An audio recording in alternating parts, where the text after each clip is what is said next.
US federal law enforcement moved quickly, handcuffing controversial influencer Andrew Tate and his brother Tristan. Tristan, anything to say?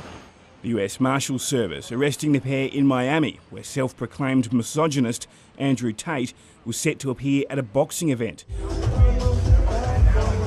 British authorities announcing they're seeking the Tate brothers' extradition after UK prosecutors already confirmed 21 charges, including alleged rape and human trafficking against the pair last year. Andrew Tate just got arrested by actual US Marshals on his way to a bare-knuckle boxing event, and the story only gets messier from every angle you look at. In this one, we're breaking down exactly what happened since that arrest, the new charges, the extradition fight, his own lawyer publicly going after the White House, and Tate's own explanation for why he'd honestly rather be extradited than stay where he currently is. And in particular, those types of allegations, SA allegations, sexual assault, and anytime you involve a child, let me tell you right now, that doesn't play well for anyone politically in jail. So it's got nothing to do with their ability to defend themselves or this or that. It's got to do with the fact that they put a target on their back for them to get stabbed, jumped, murdered, whatever it is in jail, because that is how jail politics and that is how jail gangs and how the jail economy works. There's a pecking order in jail. It's very real. And when you come in with those allegations, there's no excuses. It's your paperwork says this, therefore you're up for murder. You're fair game. You're fair game. And every time the public says Andrew and Tristan are just like Epstein, well, guess what? The public is greenlighting for them to get murdered in jail. These allegations against them are the worst for a multitude of reasons, and it's one of the reasons why they're in solitary. We hope to get them out.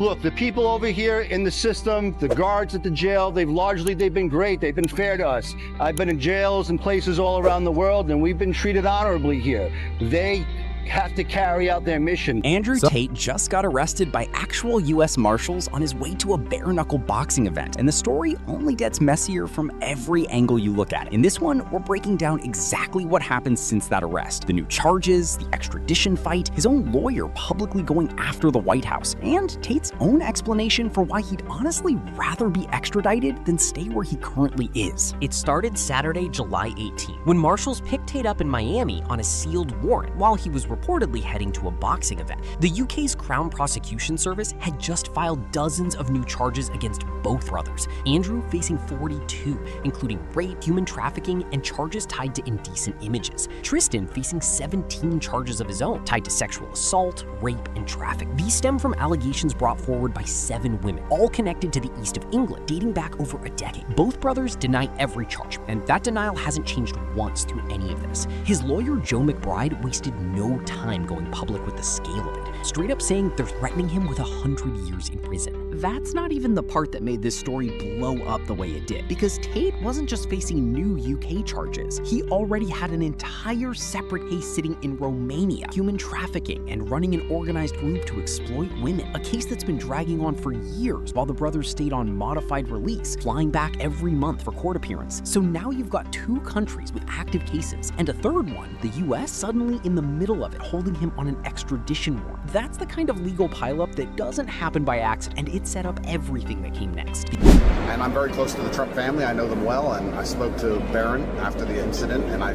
look forward to, once I am free, being with Donald Trump in person and reminding him that he's a bulletproof badass. Is President Trump or the administration, do they have any plans to intervene in the extradition process for the Tate brothers? No. Because right after the arrest, reporters went straight to the obvious question. Would Trump step in, given how publicly aligned Tate has been with him for years? The answer was a flat no. And that answer is exactly what set off the next chapter of this whole mess, one that ended up dragging Tate's own lawyer into a fight nobody expected him to start. Once the White House confirmed Trump wasn't intervening, McBride went public, and it got personal fast. He posted that those who speak out against injustice suffer for it, but staying silent costs more in the long run, and then backed that up by pointing straight at allegations Trump himself has faced in the past, all while sitting on years of footage of Tate publicly praising him. That's a genuinely risky move. Calling out the president while reminding everyone of his own controversies is not exactly how you keep a powerful ally in your corner, especially especially when Trump's actual position up to that point had reportedly just been neutral. Florida had already shown its hand once before, too. DeSantis got on stage a while back and talked about the brothers almost like they weren't American citizens at all, and neither he nor the state attorney general offered any real support once things got serious. We got the report, we saw the video, we saw Andrew wearing that beautiful purple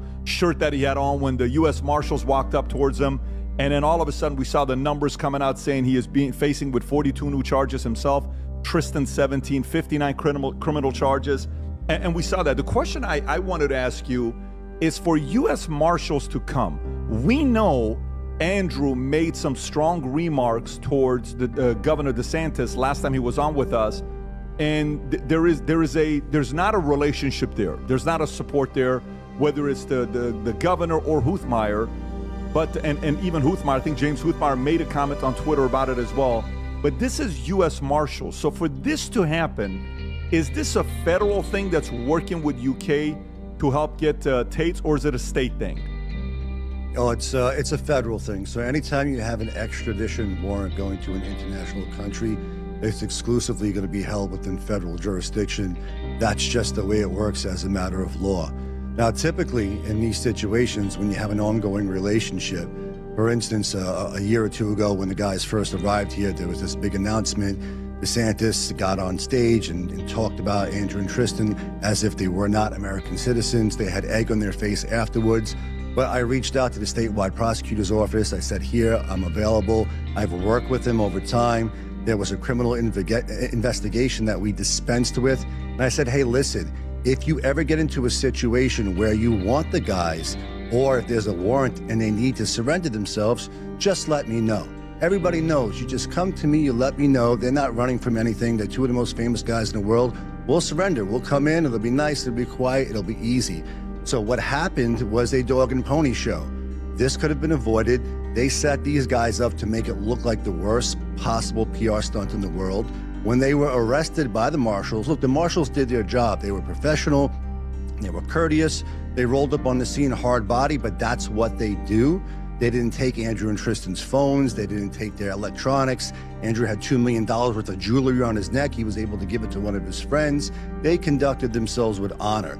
It is the people behind the scenes who set this up. It is the people behind the scenes who gave the media and the cameras. Like, why were there cameras there? How did everybody know? Because this only happens when it's a stitch-up job. This only happens when they're trying to use the process as the punishment. So to your question, Pat, the marshals being involved is standard operating procedure, but the way it went down is anything but. McBride laid out his side of exactly how that arrest day went down in an interview afterward, saying he'd already worked out an earlier state-level investigation with prosecutors and personally told them if a warrant ever came, the brothers would surrender quietly. No drama, no cameras. Instead, he says marshals showed up with press already rolling. And to him, that timing wasn't a coincidence. It read like a staged operation designed to embarrass them rather than standard procedure. He was careful to say the marshals themselves acted professionally, didn't take phones, didn't take electronics, even let Andrew hand off jewelry to a friend on the spot. His actual accusation isn't aimed at the marshals doing their job, it's aimed at whoever tipped off the cameras before they even arrived. Where will you go next? So after Romania, if the second case is closed, the charges are dismissed, do you have to then go to the UK?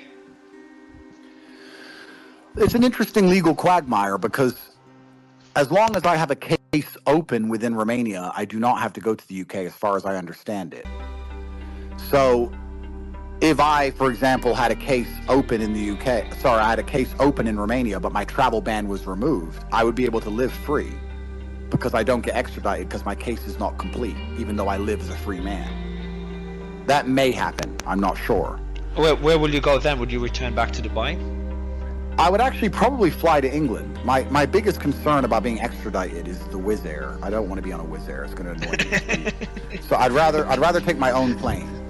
I'll take my own jet and I'll fly to England. And I'm not afraid of these cowards. I'm not afraid of these people. I want the world to understand I'm not afraid of jail.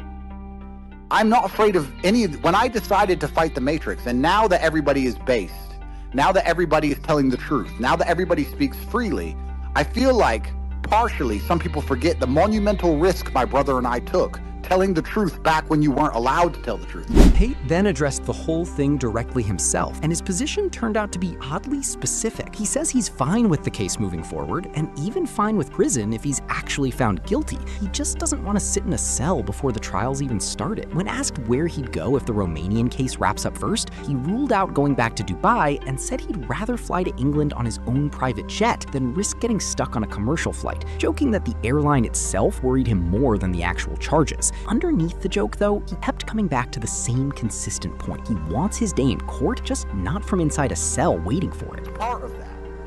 And now we're still suffering the consequence of it, but I just want that to be remembered by people. But truthfully, when we decided to do that, we had already decided there was going to be monumental consequences. We knew we were going to end up in jail or dead. We had planned it. We wrote our wills. We understood that when we were doing what we were doing, you couldn't get away with it for long. So we've planned for jail for a very long time. He went further in another clip, admitting that he and Tristan had genuinely expected this outcome for years, saying they knew they'd end up in jail or dead, that they'd already written their wills, that they'd planned for prison a long time ago. Whichever side of this you land on, planning your will around the expectation of prison isn't the language of someone who assumed this was all just going to quietly disappear. When I opened my phone, it said, "Your Apple ID is signed out." Well, that's weird. Okay. Went to click Twitter. Twitter signed out. Clicked WhatsApp. Your WhatsApp's been deleted. Clicked Instagram. Of course, signed out. Clicked Gmail. Signed out. They pressed a button, Jack, and wiped every single thing from my phone. The Apple ID itself, so I couldn't download apps, and every single application was logged out. Uber, Airbnb, Skype, any app on my phone, all of them were gone. Coinbase? Everything. Every single app. All of my bank accounts, Coinbase. I had an NatWest and a HSBC bank in England. They seized all that money. Talk about that soon. Everything was frozen. Everything was gone. My entire phone just became a brick. He's also leaned hard into painting himself as one of the most canceled people alive, saying certain banks won't hold an account for him, Uber banned him outright, Airbnb blocked him from even setting one up, and that X is close to the only major platform still letting him exist publicly at all. According to his own account, the moment he opened his phone after the arrest, his Apple ID was signed out, Twitter signed out, WhatsApp deleted entirely, Instagram gone, Gmail gone, every app on the phone, in what he describes as a coordinated shutdown of his entire digital life, banking apps included. Public reaction to all of this has been split about as hard as you'd expect. A large chunk of people see the new charges and the 7 women behind them and view any complaint about how the arrest looked as noise that doesn't matter next to what he's actually accused of doing. Others, mostly people already sympathetic to him, latched onto McBride's staged operation claim and the account wipe story as proof this whole thing is being run as punishment through process rather than an actual pursuit of justice. Both sides are working off the same set of facts and walking away with completely different conclusions, which tells you a lot about how deep the divide around this guy has gotten. Add it all up, and you get a legal situation stretched across 3 different countries at once. New UK charges built on allegations from 7 women, an unresolved Romanian case still grinding forward every month, a US extradition fight with his own lawyer publicly picking a fight with the White House, and Tate himself sitting in the middle of it, insisting he wants the trial, just not from behind bars while he waits for it. He appeared handcuffed and shackled in federal court days after the arrest, and his team has vowed to keep fighting the extradition every step of the way. Whatever comes out of the Romanian case first is probably going to decide what his next move actually looks like, and given everything that's already happened this year, it's safe to say this story is nowhere near finished. Drop a comment on where you think this case goes next, and subscribe so you catch every update as it happens.